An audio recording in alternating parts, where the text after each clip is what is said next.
Beasley Media Group, BMI, and HD Radio present another episode of How I Wrote That Song, where we go behind the scenes with some of the biggest hit songwriters of all time.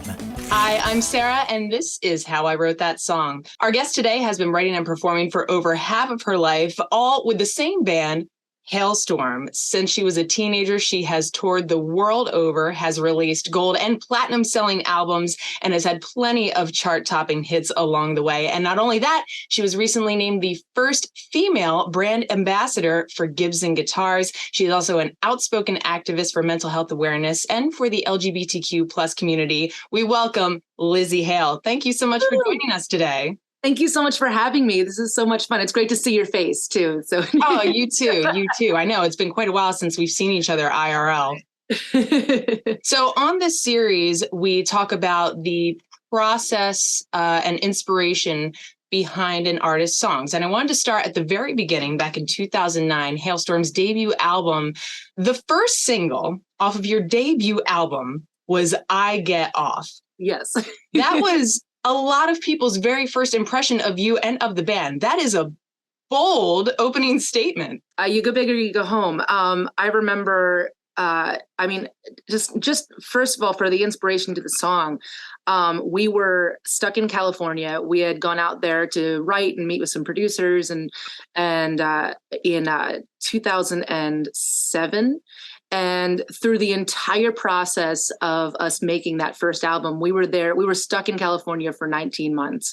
The first producer dropped out, and then our A&R guy got fired, and there was like just bands being dropped left and right on the label. Like it was like from week to week, us being like, okay, are we like actually going to do this? What's happening? For a year and a half. Yeah, exactly. We lived through there was a fire, there was a mudslide, a couple earthquakes, flooding. It was nuts. This is like biblical level stuff. Yeah, it took a lot to make this album. So fast forward to we were playing the Viper Room every Wednesday as just a way to keep our chops up, and we needed a gig. You don't spend 19 months not doing a gig unless there's a pandemic, and then that horror film. That's what made up.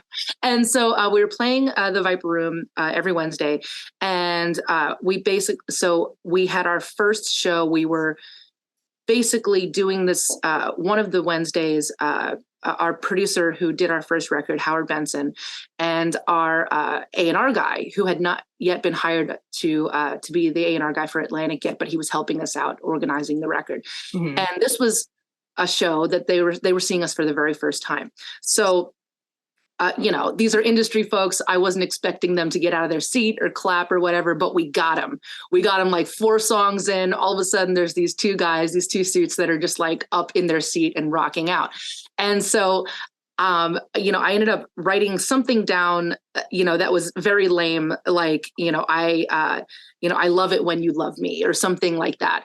And was kind of gestating on this idea. And then I got together with these 3 women. They call themselves the Girls, for a writing session. We basically took over a lobby in a hotel room. And now these 3 women think like Hocus Pocus, but they play instruments. They're just very rock and roll, rock and roll witches, man. They're very sweet. And so I was telling them this story, and one of them, this is why I love writing with women, because our sense of humor is the same. One of the girls was like, "Oh, so you like got off on them, like enjoying what you do?" And I'm like, "Yeah, I got off on them getting off on me." They're like, "Okay, wait, hold on." So we took over this piano. So for those of you who don't know, I Get Off was originally written on piano. We took over this piano in a lobby of this hotel room and are singing, "I get off on you," getting off on me, like just totally annoying everybody around us. And we ended up taking that demo, and the guys and I built it up and did this like power track, and we have it in drop B, and it's rocking. But it was such an oddball on the album that we didn't think that was actually going to be a single or anything. We're just like, oh, this will be fun to play live. Lo and behold, ended up taking the risk and putting that out as the first single. And it originally, I guess, didn't start from sex, but it definitely grew its own legs and became kind of a statement. So yeah, I always like to tell kids that it doesn't, when you're writing a song, it doesn't really matter where it comes from. I'm a serial eavesdropper and I like to, just kind of absorb what's going on, around me. And you write everything down, because even if you think it sucks or you think it's lame, eventually that, you're going to put the puzzle pieces in your head together. And that's kind of what happened with I Get Off. Nice. And well, to that end, what are some of your influences for songwriting that maybe aren't other songwriters? Because the default question is to be like, well, who's your favorite singer? And like at this point, everyone knows you love Dio. Everyone knows you grew up on Alice Cooper and Black Sabbath. But what are some maybe non-musical influences in your life? Oh, wow. Non-musical influences. Honestly, not even so much the musical end, but people and their stories. I can't tell you how many times I've, been, at a bar or on a plane, talking with a stranger and getting this complete different perspective on life. Because I think that because this is, become my career now, I'm always thinking kind of single-mindedly, where it's like, okay, what does the phrase mean to me? What does the emotion mean to me? Am I going to end up using this as a part of therapy, to just get some stuff out? But then it's wonderful to be able to almost put down not even song lyrics, but just ideas about life, different perspectives. I was actually, even just yesterday, I was having a beer with my guitar player, and we were talking about writing songs as a woman, but from the perspective of a man. Mm-hmm. That's something, that's a whole other story to tell, whereas I think at this point in time in my career, you know, pretty much where I stand from a woman's perspective. And so just little things like that, just starting to view life reflected in a different way. And then because it all comes back to how you feel about it, because you're putting your soul into it anyway, but kind of going from that, I really enjoy thinking about those things, When you spoke about singing a song from a woman's perspective, or perhaps lyrics that were written in a man's perspective, it reminded me of Halestorm's cover of Still of the Night. Yeah. It's one of my favorite covers, and I often point to it when people are looking for like cool cover songs, because the lyrics were written by a man from a man's perspective, and you singing them, it almost hits harder. And I think that's really cool.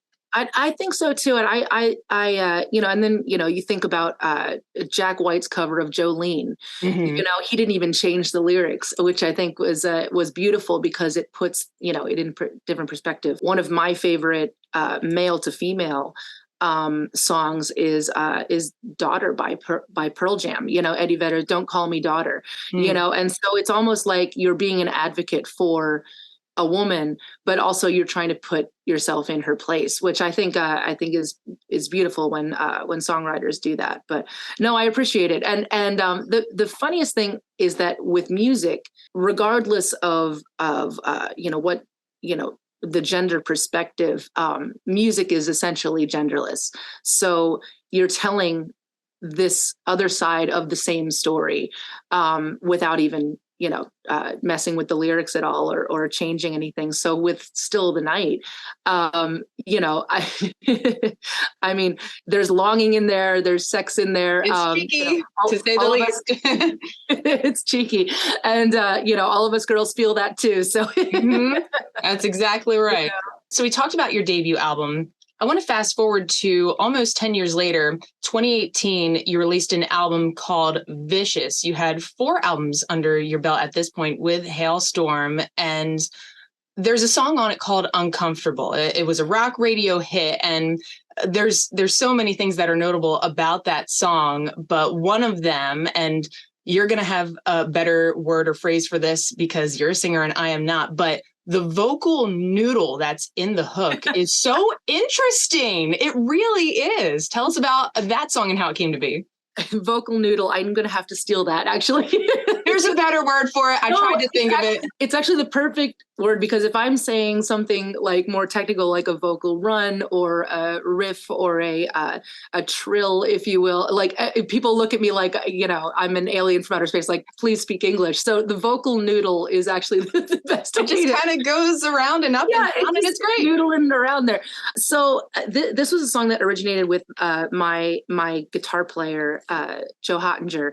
And we were just kind of deep in writing mode. He was down here writing the bed of this music, and I was upstairs. He'd be lobbing me ideas, and I'm trying to, come up with vocals on top of it. One of my favorite ways to write, by the way. A lot of times I do that with the guys in my band or with Joe, just like, hey, just like write a piece of music, like without anything on top of it, write a piece of music for me. And I'm just going to try to, force my way into it and take it over. And with this particular song, that's how that started. And, I was at a place in my life, subject matter wise, where, I just have less and less, I just care less and less of what people think. You have less and less to give, I think. Yeah, there's we can believe it. There's maybe one good in my back pocket left, but the rest of them I've definitely given away. So I wanted to write something with a lot of attitude, with a little bit of a faster pace. And I also just wanted to kind of break out of the mode that you get into as a songwriter, where it's like, okay, here's verse, chorus, bridge. It doesn't really deviate. Here's a big hook at the end, that kind of thing. It's like it's hard to write a cohesive song, but it's even harder to unlearn the rules of writing those radio rock songs and try to do something different. Especially, I imagine, since you've been doing it since you were so young. Yeah. And I'm a big fan of radio rock, and I'm all about a good hook. I'm all about a cheesy line that flips around, but with this song, I really wanted to kind of just buck the system. And I had come up with a couple different choruses over that riff, and then, kind of jamming on it. And I ended up, I'm like, well, what would sound really cool is if I was to match this riff. So I started just kind of matching the riff, and then I'm like, wait a minute. What if that is the chorus, and what can I do about it? And the funniest thing about how uncomfortable it came along was because I'm like, this is going to absolutely make everybody that hears it a little uncomfortable, because they're going to expect something that isn't there. And instead of, they're going to get me kind of showing off and, as a vocal stylings and like at the top of my lungs. So long story short, we write the song. We love it. It's so much fun to play. We had so much fun recording this song and putting it down. And then we're kind of sitting on it for a while. And we're just like, I don't know, is anybody going to like this one? I think there was only one person on our team that was like, yeah, that might work. And so we're like, man, this is, again, going to be just something that we're going to have a lot of fun playing live. And then we released it, as a single, because there were too many people talking about it. Basically, There was like, oh, what is this? Why is this sharp turn that way or left or right? So we released it as a single, and then we found out we were nominated for a Grammy for it. Mm-hmm. And, when I was talking to some of my peers after the nomination, they're like, no, this was just so refreshing. And it was something that was unexpected. And the energy and the sharp turn in the bridge, instead of going to this like bombastic bridge, you're going off, into almost Led Zeppelin territory. And so it was just one of those things where it was so, I don't know, it was a relief. And it was also kind of, justifying to me, because it's art. It's just rock and roll. And sometimes you have to throw away the rules, and so it's just one of those songs that, again, and I can't state this enough to young writers, sometimes you have to go with your gut, and sometimes you have to, and it's hard to break through the structure, and also break through the the fear of like, oh, is anybody really going to like this? Is this, are we going to fall on our face? Sometimes you have to dive headfirst into the shark tank, and just do it and go for it. And that was the attitude of the song. Now, if you've ever seen us play it live, it can be a lot faster. And so, I've got to test my rapping skills sometimes, but it's still all while doing it in massive, beautiful heels. Oh, you like I said, go big or go home. Exactly. That's so cool, and how validating too, and a great example for younger songwriters that something that you thought was going to be left on the back burner takes this journey and gets nominated for a Grammy. So, and look, not every idea you have is going to be that extreme of a home run, but sometimes the magic can happen, and there's only one way to find out, and that's try. Exactly. And wouldn't you rather fail knowing that you went for it than succeed playing it safe? I feel like that's always something that you got to keep in the back of your mind. Absolutely. Absolutely. We're speaking with Lzzy Hale for How I Wrote That Song. And your current album with Halestorm is Back from the Dead. There's a song that stands out on that track list called Terrible Things. And it stands out because, unlike the other songs that we've discussed so far, it's very gentle. Mm-hmm. So let's talk about that song a bit. Probably one of the quietest performances that I've ever recorded. Seeming I make my living yelling now. But for Terrible Things, this was a song that I ended up rewriting with Scott Stevens. For those of you who don't know, Scott Stevens, he's an amazing producer, but he was the frontman, actually currently still, because they're having a resurgence right now, frontman of the X's. And one of my brothers from another mother, we've worked together for many years. He was the co-producer on this album, on Back from the Dead, along with the incredible Nick Raskulinecz. But this was a song that Scott had nearly written. He brought it up during one of our writing sessions. We were writing one of the songs off of Back from the Dead, and he's like, let me show you this. And originally the song was called I Am Terrible Things. And so he had this kind of version. It was a little disparaging on yourself, like, oh, I have this darkness inside of me. And I told him, like, oh, I love the song, but I definitely have touched on that subject before, and I'd like to do something a little more grown up. And if you're willing to kind of dismantle this song, what if it's I see terrible things, and we're talking about this view of the world and trying to still maintain this hope in humanity when you're just surrounded by all of this craziness and insanity, and so. We had this kind of epiphany, and he loved the idea. So we ended up rewriting this song, ended up rewriting it in about a day, and recorded the vocals really as soon as we finished the song. So the idea was extremely fresh and the emotions were very fresh. But I thought it was too important of a subject just to leave off the album or do for a different project. And so I wanted to have it on Back from the Dead as one of these glimpses, this perspective of the world, because the world is inherently a very crazy and a very dark place, and we can get caught up in that and feel worthless at times, and feel like all hope is lost. But I had to maintain that faith. And even though we all struggle to do that, we're struggling right now every day. There seems like there's more bad news. There's something happening here. There's, people are hurting. People are getting their, rights taken away. There are so many different elements that it can just completely overpower you. So our way in this song of fighting back is, you have to keep that faith and believe that you are not inherently evil. Maybe this world as a collective is hard, but there is that core beauty in humanity and kindness, and because we see that too. We see this immense amount of kindness and caring and people lifting each other up. I mean, we see it every day at the rock shows. So just trying to show that reflection as well. And,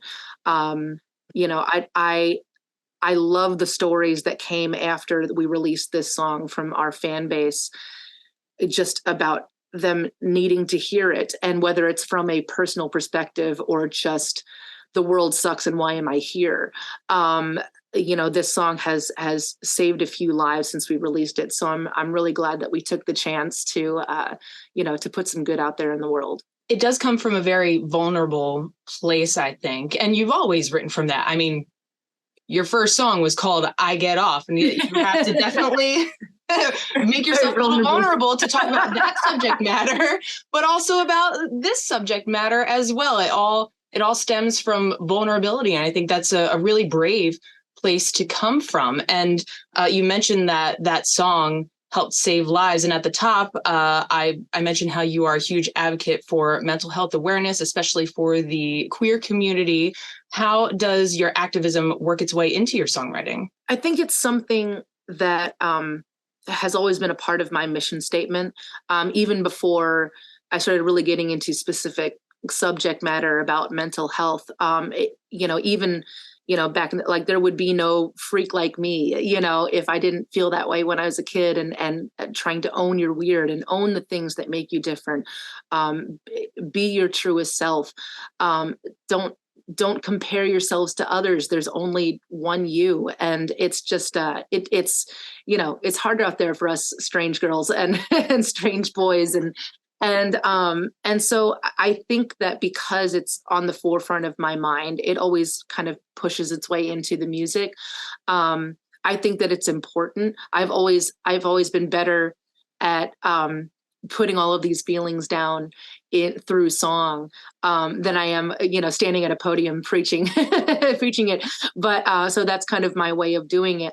But also it's just, I would have never believed, I've been in this band since I was 13 years old. I would have never believed that that you can make somebody's day or change somebody's course or save somebody's life through songs. And I would have never thought that I would be kind of a small part of that. So I think that in a way, not really as a responsibility, I don't feel like a burden or a responsibility to do that. But I find that in my heart and for my peace of mind, it's important for me personally to do that. Because not only are you inspiring others through your music, but that inspiration comes full circle, because then you start talking with these people, and because you have this common thread through music, and you realize that, okay, I made them feel not so alone, but they're making me feel not so alone. Because even in my, we're talking about, you were saying I'm brave for being vulnerable, but it doesn't matter whether you're like me and are making a living being a rock star, or if you're a janitor at a high school.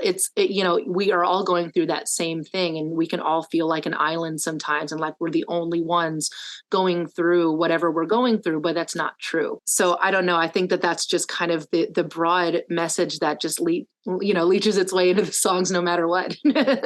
Yeah, and community is so important, especially in our format. We often feel like the underdogs in rock and roll. Yeah, so the fact that, because it does, like, even though it is coming from an organic place and you feel very strongly about it, maybe I shouldn't speak for you, but I know for me, sometimes it does sap your energy a little bit, and you have to find ways to recharge. So I just think it's really great that you do that, and you are constantly trying to connect with the fans, whether it's on stage or online. You're very active on social media. I think it's fabulous. Oh, I'm so glad. Yeah. And that's just, you've been to, live shows. That's the vibe. It's, Yep.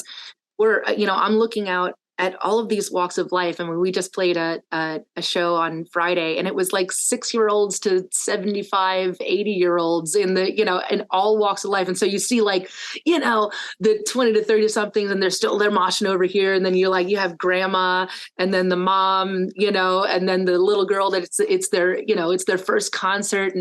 And it's the great equalizer. It's just, we're all the same at the rock show, and we're all just celebrating this, the closest thing to magic on this earth, which is, live music. And so it's so beautiful to have that perspective and be reminded of that sometimes, and you can be so, just tunnel vision in your own world. And it's hard to see that it's all beautiful when we're all there together and we're all lifting each other up. So absolutely. Yeah. So in addition to writing and performing your own songs, we touched on this a little bit, but you've both recorded and performed live plenty of covers, some in the form of EPs with Halestorm. In fact, right now you've got a single at radio with Daughtry covering Separate Ways, which is badass. So what goes through your mind when you are going to pick out a song, no matter what it's for? But how do you go about choosing a song that somebody else wrote, but you want to reinterpret? Really, it starts off with something that you really love. And then what can you bring to the table? Because it is kind of difficult to, to reimagine a song without, stripping it of its magic and what you originally loved about it. Like there have been some really amazing covers that have completely reimagined certain classics. And then there have been some ones that are like, maybe you should have just left it alone, Binge. And we're guilty of that too. We're like, maybe we overthought that.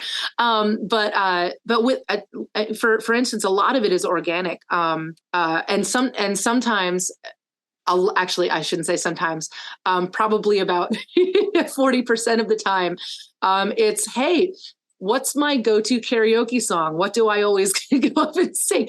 That's on the very first Reimagined EP when we were first starting to do covers. That was kind of it. We picked All I Want to Do Is Make Love to You because that was one of my first karaoke go-to songs. In fact, small story. So we broke down, I live in Nashville now, but this is back in the day, I think 2006 or something like that. We broke down right outside of Nashville and had to spend the week in Nashville, like right next to the Waffle House or whatever, to get our engine fixed so we could go back out on tour. And like, we were kids, we didn't have, any money. And so we're just like, well, oh, look, there's a karaoke bar. So we're like getting like bar snacks and I'm going up and I'm singing songs because that's what I do.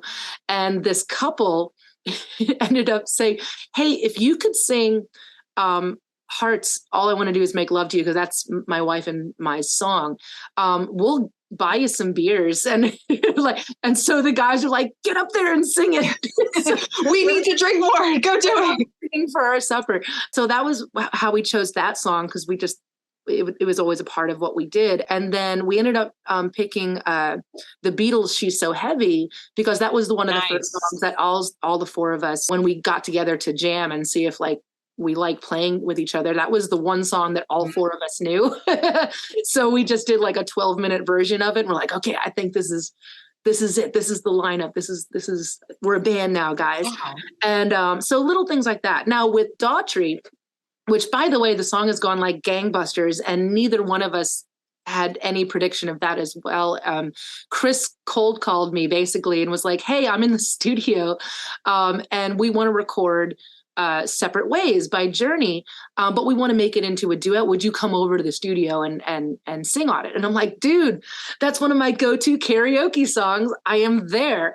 So really I went over and I maybe sang for an hour, and then we hung out for the rest of the time. And we're like, all right, cool. Let me know when you release it or whatever you do with it. And then I got back we had a European tour, and I got back from the European tour and got a call from Daughtry. He's like, tomorrow's go day. We're going to release it. I'm like, awesome, sweet. Like, let me know. I'll post it. And then all of a sudden it was just like every day it was like, hey, we just like beat Shania Twain on the charts. Like this whole thing is going on. You're like, dude, that's crazy. So it's very, very wonderful. I'm actually going to fly to London at the end of this month and sing it live for the first time with him at Royal Albert Hall. So I'm very excited about doing that. But yeah, I mean, really, you have to put all the songs in a pot. The ones that traditionally work for us are songs that are just near and dear to our heart, that we've been singing since we were kids or playing since we were kids. And all you got to do is put your own personality in it. It's like, Halestorm it up. Love that. And you're going to have a great time singing with Chris. He performed the song live for the first time in Vegas a couple of weeks ago, and I was there. Yeah. And he starts the song by saying, I don't know if I'm going to be able to get through this because I have a head cold or something. And I was like, no. what? He got through half his set and he sounded amazing. Never would have known that, first of all. But he jinxed himself because he said, I don't know if I can get through this whole thing. And halfway through the song, the fire alarm started going off because someone left the fog machine on for too long. But he ended up getting through it anyway because the audience did not give a crap, even though there could have been an actual fire. They stayed and the sound cut. So that's what happens when the fire alarm goes off during a rock show. And the audience sang it with him. Oh, and it sounded great. And nobody died, thank God. There was no actual fire, but it was just like, you totally jinxed yourself by saying that at the beginning. So hopefully that won't happen to you when you go perform with him. That's awesome. I'm gonna have to talk to him about that. Yep. That's in Las Vegas. Really cool. But those are those moments though, that like, everyone in the audience was like, yeah, it could have been like the same song. Here we go. But this was like a moment that we were all able to do this together. That's pretty awesome. And I'm sure that Stranger Things had a little something to do with resurging the song's popularity. Yeah. It's like as much as we all like to believe there isn't that kind of voodoo hanging around, there's, believe me, my our time seeing shows and going to shows and playing shows. Yep. There's gremlins and ghosts and all sorts of things that are affecting you. All of it. Yeah. Well, Lzzy, thank you so much. I know you're super busy for taking the time to speak with us on How I Wrote That Song today about all of your hits. And here's to many more. I can't wait to hear what's next for you and see you live in person again. Yes, I know. Soon. I appreciate you taking the time for me, and thank you to everybody that's watching and listening for being a part of the Halestorm family for so many years. Can't wait to see all of your faces.